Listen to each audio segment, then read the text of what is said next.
Let's have a sesh on the design mix. So the design mix happens in the research and development phase of the product lifecycle, so before release, because you are trying to get the right mixture of things to make sure your design, your product, is going to be a success when it moves into the later stages of the product lifecycle. Now there's three parts to the design mix. They are aesthetics, function, cost. A way to remember this is think Arsenal Football Club, AFC, Gunners. Let's go through each of these phases. So the aesthetics. The aesthetics is about the appearance of the product, and that includes the packaging as well. So it's the product and the packaging.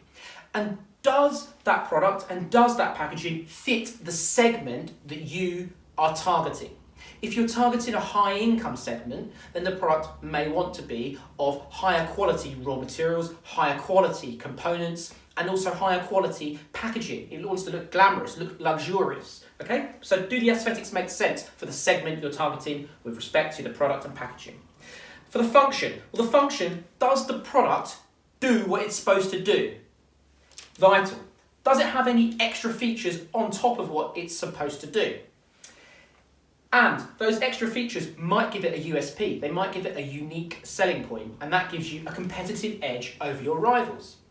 The last is cost. So cost is, do the economics of the product make sense?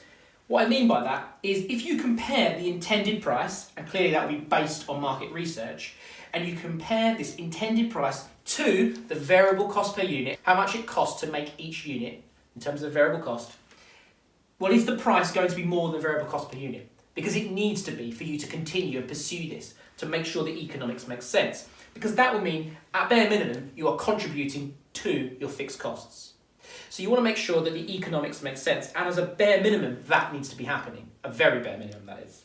So if you've got aesthetics, function, cost, you've got all of AFC, then you have a viable product, and that will increase your chances of making a profit in the long term.